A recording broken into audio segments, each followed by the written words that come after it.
How you been, my friend? Been good. How about you?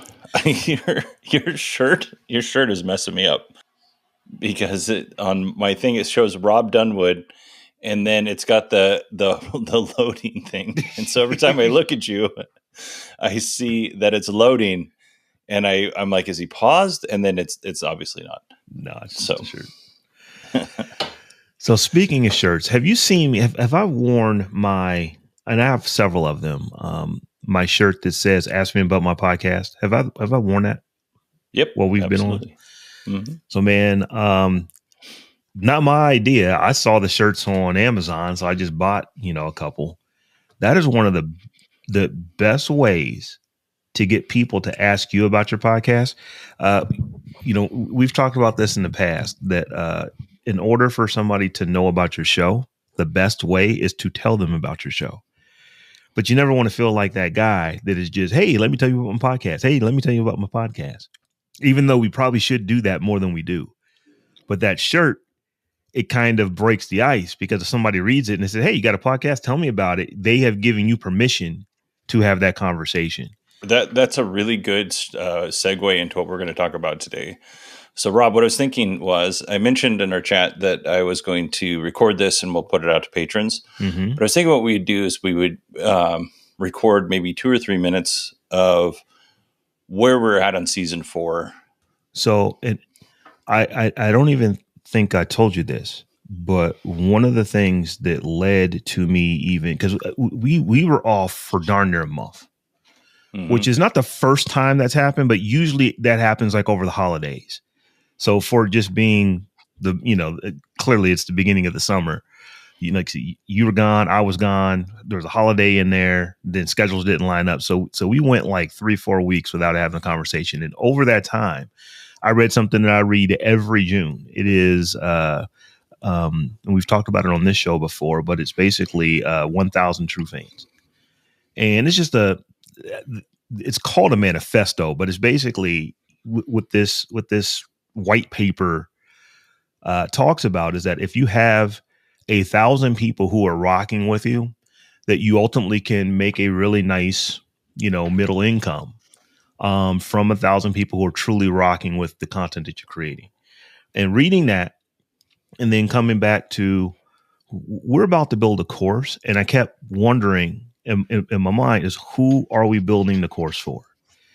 And, Bodie, one of the things that I struggle with is like, I'm able to give people advice on podcasting and say, look at someone's podcast and say, here's an issue that you might want to address. I'm able to do that very, very well. I've been doing it for a long time. I'm very effective at doing that, but it's hard to do that to your own stuff.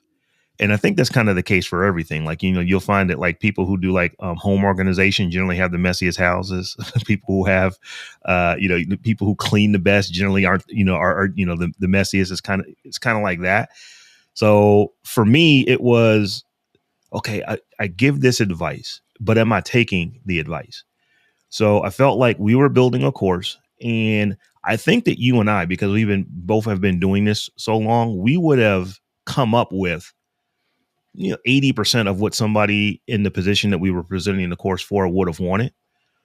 But wouldn't it be better to actually have an audience that's telling us, hey, we want this, as compared to building something and then trying to go find an audience for it?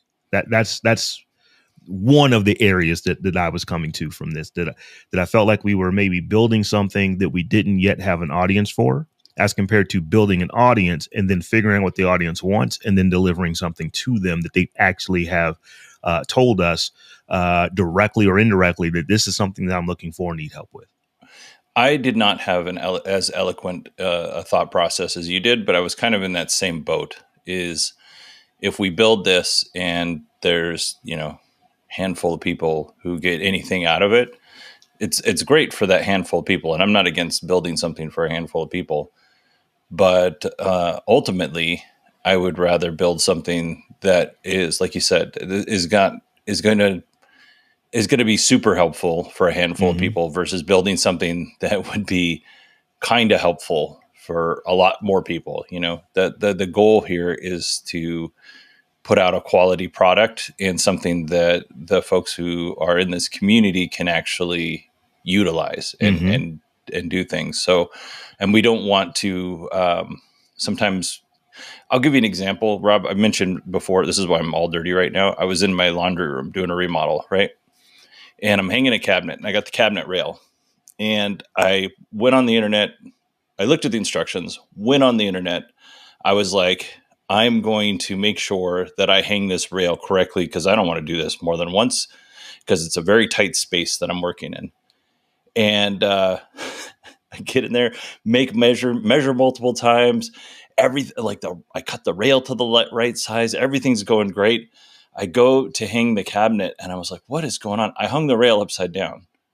So even though I did all of this planning, even though I double checked my work, even though I took so much extra time that I probably didn't need to make sure I hung this right, when I was 2 feet away between a washer and a wall, my brain was like, this makes sense. This is the way we hang this. And I hung it wrong. I had to go back and refill all the holes. I had to go back. So even with the best planning, when you're too close to something, you don't realize until you zoom out. And I think that's what we're trying to do. Is that a good example? Because that's something that No, it absolutely is.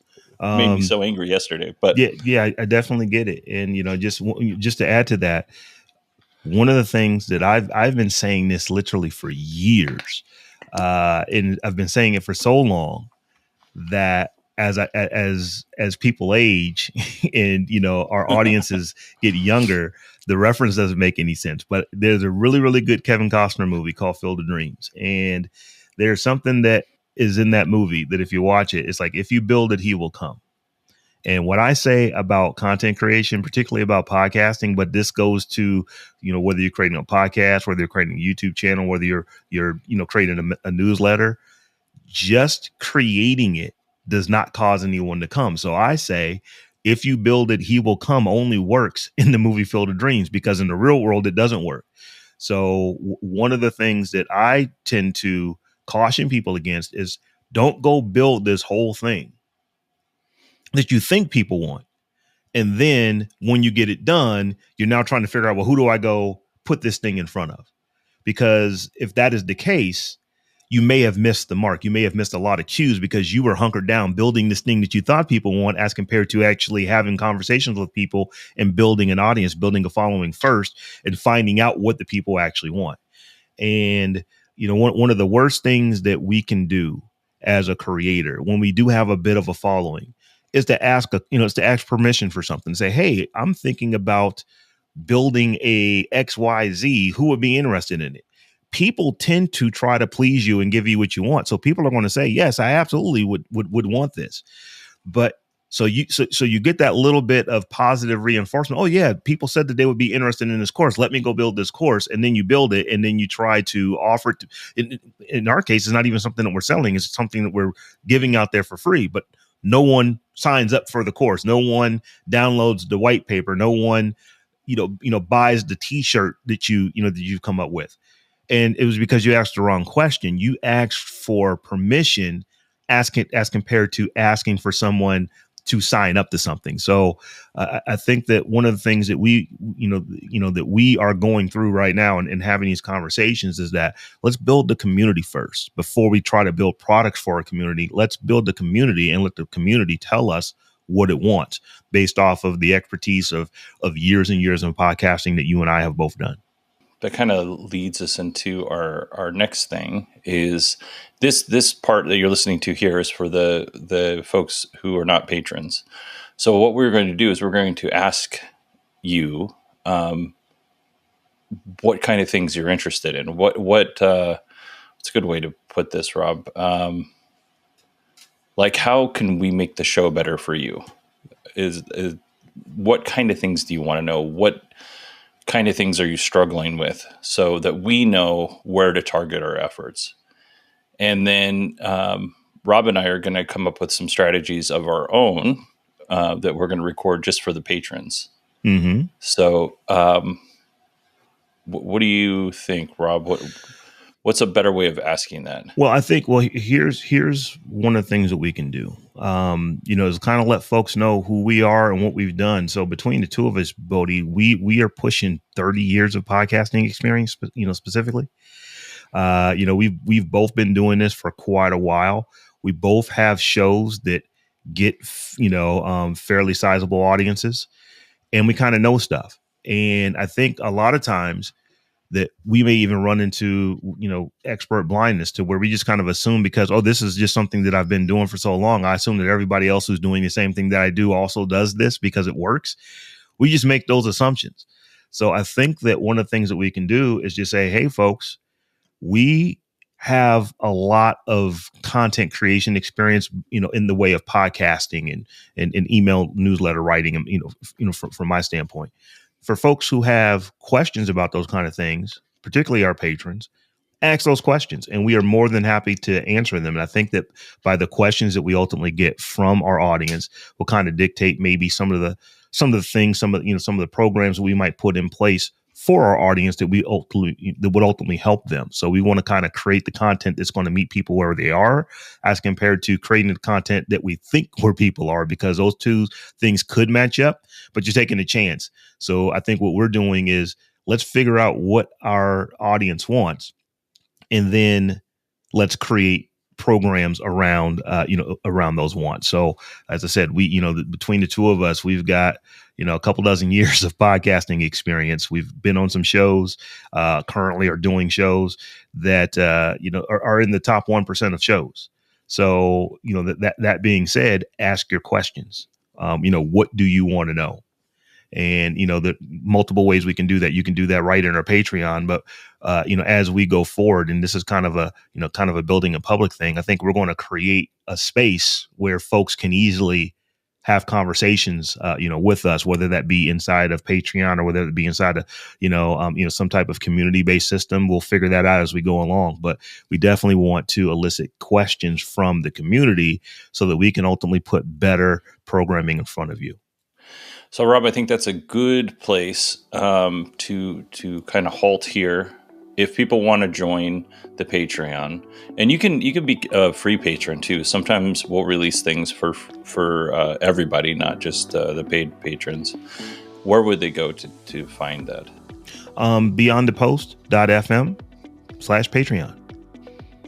Perfect. So thank you, everybody, for being patient while we're putting this season together. We're trying to tune the show, make it more efficient, and make it more useful. So shoot me an email. It's bodie@beyondthepost.fm.